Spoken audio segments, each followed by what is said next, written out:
তো আকিমুস সালাত এই মোল্লা কি মানে করে? নামাজ পড়ো। আকিম মানে পড়া, সংযোগ স্থাপন করো, জুড়ে যাও। উঠা বসার নামাজ বলেনি। আকিমুস সালাত স্থায়ী করো, প্রতিষ্ঠিত করো, স্থাপন করো। সালাত সংযোগ, লিংক, কানেকশন, জুড়ে যাও। ওয়াতু যাকাত, যাকাত আদায় করো। যাকাত দাও কাকে? ইবাদত করবে আল্লাহ, আর যাকাত দেবে মানুষ। যাকাত দাও আল্লাহকে। যার নামাজ, যার সালাত, তাকে দাও যাকাত। আপনারা বলবেন আল্লাহ কি গরিব নাকি তাকে যাকাত দেবো? তারপরে যাকাত মানে কি বুঝলেন? ওই শতকরা 2.5 টাকা চ্যারিটি মাল না। যাকাত মানে পবিত্রকরণ। অতএব আমার ওলির সঙ্গে জুড়ে যাও, তার দ্বারা তুমি নিজে পাক করো, আর পাক করে তোমার হৃদয় পাকটাকে আমাকে দাও। এটা নামাজ কি মুসলাত ওয়াদু যাকাত। মোল্লা দেখায় নামাজ এক, আর মওলা আলী দেখায় নামাজ এক। এই জন্য ওলিদের নামাজ আর মোল্লাদের নামাজ আকাশ জমিন ডিফারেন্স। এরা বলে ফকিরা নামাজ পড়েনি। আবে পৃথিবীতে যদি ফকিরা বেনামাজি হয়, খোদার কসম কেউ নামাজি নেই, সব বেনামাজি। হ্যাঁ, অবাক হবেন না? অবাক হবেন না?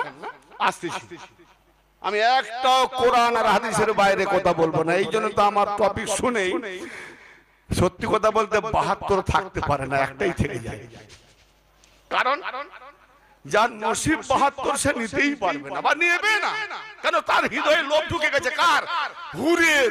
বলে এমন ওয়াজ করছে, যদি আমি এই ওলির দরবারে আসি আর হুরই পাবো না, তো হুর না পেলে ওরকম জান্নাতে গিয়ে লাভ কি? আরে সেক্সি বাজ নামাজি, হুরের লোভে নামাজ পড়বে, হৃদয়ে থাকবে হুর, জান্নাত। তা আল্লাহকে রাখলে কোথায়? আল্লাহকে রাখলে কোথায়? আল্লাহকে হৃদয়ে রাখলে হুর থাকবে না, জান্নাত থাকবে না।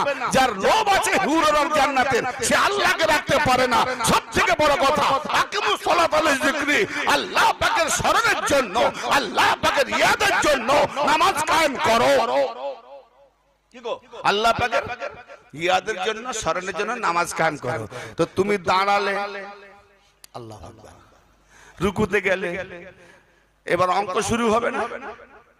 সুবহানাল্লাহ আযীম, সুবহানাল্লাহ আযীম একবার পড়লাম না, দুবার পড়লাম, একবার সুবহানাল্লাহ, দুবার সুবহানাল্লাহ, তিনবার উঠলাম। তাহলে অঙ্ক কষা হলো। সুবহানাল্লাহ আযীম কাতসি পড়লে ওটার বুঝলেনি, তিনবার অঙ্ক কষে নিলে, তিনবার, চারবার হয়ে গেলে ভুল হবে না, পাঁচবার হয়, তিনবার নাই পাঁচবার। কি? আবার উঠে দাঁড়ালে, সাজদায় গেলে, তিনবার অঙ্ক কষে পড়ছে সুবহানাল্লাহ আল্লাহ, সুবহানাল্লাহ আল্লাহ, সুবহানাল্লাহ, তিন অঙ্ক হয়ে গেল, উঠে গেলে। দুটো সেজদা দিয়ে পড়লে, এক রাকাত হলো। অঙ্ক কষে রেখেছো, এক রাকাত হলো। তাহলে একে অঙ্কে আছো, ফের 2 রাকাত হলো। তাহলে রুকুতে অঙ্ক, সাজদায় অঙ্ক, রাকাতে অঙ্ক, ছোট সূরা না বড় সূরা, এত সব অঙ্ক যদি হৃদয়ে কষতে থাকো, আল্লাহ তোমার হৃদয়ে থাকবে না, অঙ্ক থাকবে। এই জন্য আল্লাহর ওলিদের কাছে কোনো অঙ্ক নাই, কোনো হুর নাই, কোনো জান্নাত নাই, কোনো কষাকষি নাই, শুধু আল্লাহ আর বান্দা। ইয়ানে ওলির সুরতি হলো আল্লাহ চেহারা, আর মুরিদ হলো তার দেওয়ানা। এ হবে সালাত, এ হবে সালাত, আর এটাই হবে নিষ্কৃষ্ট তাওহীদের নামাজ। কারণ আপনি যদি কোন সূরত ওলি না নিতে পারেন, তো নামাজের মধ্যে অনেক আজা গাজা কত খেয়াল ঢুকবে আর বের হবে। এই রে গরুটা বাঁধা আছে, মেঘ চমকাচ্ছে, গুড়ুম গুড়ুম করছে, কেউ ঘরে যাবে না, তাড়াতাড়ি নামাজ পড়ছে, গরুর দুকে খেয়াল, নামাজ হচ্ছে না, শিরক হচ্ছে। খারাপ লাগে না ভাই?